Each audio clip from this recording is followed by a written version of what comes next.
একদিকে যখন নন্দীগ্রামে এই ছবি, তখন নদিয়ায় প্রার্থী নিয়ে ক্ষোভের কারণে দলত্যাগ পলাশীপাড়ায় বিজেপি নেতা কর্মীদের। অনিমা পাত্রকে প্রার্থী করায় ক্ষোভে দলত্যাগের ঘোষণা।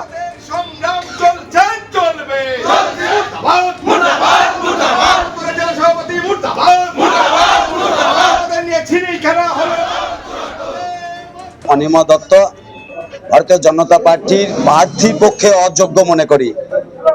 এনার কোনো সাংগঠনিক দক্ষতাও নেই, আর এলাকায় মানুষের কাছে গ্রহণযোগ্যতাও নেই। সেই কারণে আমরা সমস্ত পলাশীপাড়া বিধানসভার, আমি 86 নম্বর বুথের বুথ সভাপতি এবং আমার পাশে 86, 87, 83 বুথের বুথ সভাপতি উপস্থিত আছে। আমার পলসন্ড 2 নম্বর পঞ্চায়েত, এখানে কেউ এই ধরনের প্রার্থী চায় না। এই প্রার্থী যারা আমাদের মাথার উপর চাপিয়ে দিয়েছে, এই চাপিয়ে দেওয়া প্রার্থী আমরা মানছি না।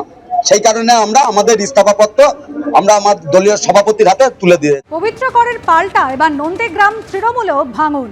বিজেপি ছেড়ে তৃণমূলে যোগ দিতেই পবিত্রকরকে প্রার্থী করা হয়েছে। তার প্রতিবাদে নন্দীগ্রামে দল ছেড়ে বিজেপিতে তৃণমূল নেতা। তৃণমূলে গ্রাম পঞ্চায়েত সদস্য দেবাশিস দলপতি দলত্যাগ।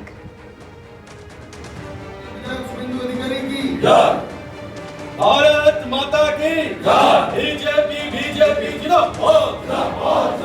यशस्वी प्रधानमंत्री नरेंद्र मोदी की বিজেপি থেকে তৃণমূলে যোগ করলো পবিত্রকর, উনি এসে টিকিট পেয়ে গেল। আমাদের দল এগুলো মানে যারা এসছে তাদেরকে সুবিধা পাইয়ে দিচ্ছে। আমরা দীর্ঘদিন লড়াই করে আমাদের কোনো সুযোগ সুবিধা দিচ্ছে না। সেই জন্য নিজের খুব ক্ষোভ ছিল আমার। আমাদের কিছুক্ষণ আগে আমার অঞ্চল সভাপতি ফোন করছিল, তাকেও ক্ষোভের কথা জানিয়ে দিয়েছি। এই জন্য আমি দল ছাড়ছি। অনেক আগে থেকে বিজেপিতে যুক্ত হয়েছে, আমাদের সঙ্গে কোনো জনসংযোগ বা কোনো যোগাযোগ নেই, বিচ্ছিন্ন হয়ে গেছে। অতএব ওর চা পাওয়ার কোনো প্রশ্ন নেই। পঞ্চায়েত সদস্য প্রার্থী হয়েছে, ভোটে জিতিয়েছে, ওই রকমই দু একটা যাবে।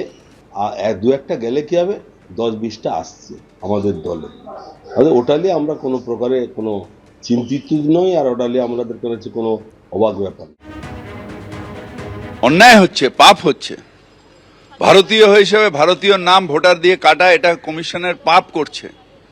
সুতরাং যারা পাপ করছে তাদের নিশ্চিতভাবে আমরা তাদের পাশে আছি। যারা সাধারণ মানুষ জোর করে কমিশন নাম কাটছে, তাদের হয়ে আবার পিটিশন করে যাতে মহামান্য আদালত তাদের নামগুলো তোলার পারমিশন দেয়, সেই প্রক্রিয়াটাও আমরা এবার চালু করব। নির্বাচন কমিশনের বিষয় আমাদের অবস্থানে আমরা অনড়। আমরা যে ফর্ম 7 জমা দিয়েছিলাম তার উপরে শুনানি করতে হবে। পুলিশ বেআইনি ভাবে যেটা তারা করতে পারে না, আমাদের কর্মীদের কাছ থেকে ফর্ম 7 কেড়ে নিয়েছিল।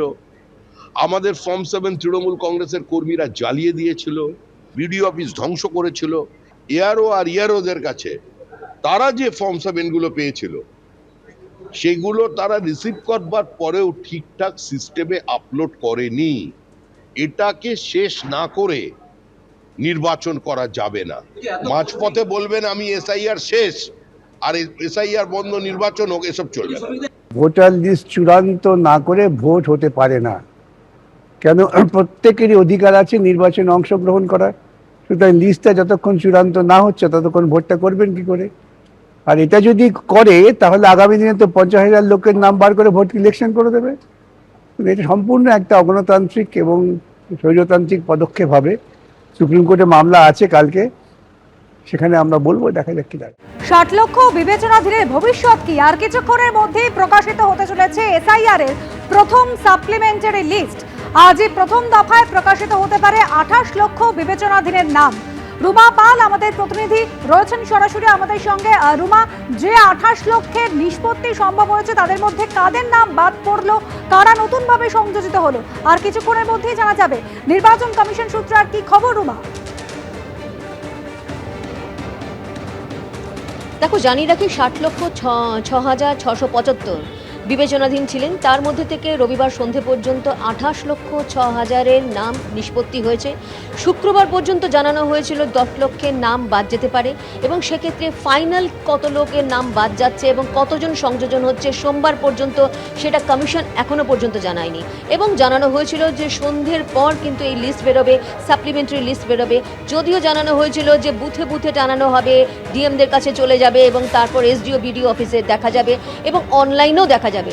কিন্তু যতক্ষণ না পর্যন্ত এই লিস্ট, এই সাপ্লিমেন্টারি লিস্ট আসছে বা কমিশন জানাচ্ছে যে এটা প্রকাশিত হয়েছে, ততক্ষণ অবশ্যই আমরা অপেক্ষা করব যে এই লিস্ট কখন বের হয়। তখন সবথেকে বড় কথা হচ্ছে যে 28,06,000 যেটা রবিবার পর্যন্ত নিষ্পত্তি হয়েছে, তাদের মধ্যে থেকে যাদের নাম বাদ যাবে তারা ট্রাইব্যুনালে অবশ্যই আবেদন করতে পারবেন। ট্রাইব্যুনালে যদি গঠনের কথা বলা হয়েছে, নোটিফিকেশন জারি হয়েছে, কিন্তু ট্রাইব্যুনালে কাজ শুরু হতেও কিন্তু অনেকটা সময় লাগবে। কারণ আজকেই কিন্তু জানা গেছে যে মুখ্য সচিবের কাছে নির্বাচন কমিশনের থেকে চিঠি দেওয়া হয়েছে যে ট্রাইব্যুনালে যারা কাজ করবেন, তাদের যে প্রাক্তন বিচারপতিরা কাজ করবেন, তাদের ক্ষেত্রে তাদের কোথায় বসবেন, কোথায় তারা কাজ করবেন সেই ব্যবস্থা করতে সেক্ষেত্রে একটু সময় লাগবে। তবে এটা ঠিক যে যারা বিবেচনাধীন ছিলেন তাদের মধ্যে থেকে 28 লক্ষের মতো কালকে পর্যন্ত যে খবর পাওয়া গেছে তাদের নামের নিষ্পত্তি হয়েছে। তবে ফাইনাল সাপ্লিমেন্টারি লিস্ট যতক্ষণ না আসে ততক্ষণ পর্যন্ত অবশ্যই কমিশনের দিকে আমাদের নজর থাকবে যে তারা কতজনের নাম ডিলিট করছে, যাদের নাম কমিশনের গাইডলাইন অনুযায়ী দেখা যাচ্ছে যে তারা এই ভোটার লিস্টে সংযোজিত হয়নি। তবে সবথেকে বড় কথা হচ্ছে সন্ধ্যের পর এই ফাইনাল সাপ্লিমেন্টারি লিস্ট আসতে পারে। সন্ধ্যের পর এই ফাইনাল লিস্ট বেরোলে আমাদের অবশ্যই নজর থাকবে। ধন্যবাদ রুমা। এবিপি আনন্দ, এগিয়ে থাকে, এগিয়ে রাখে।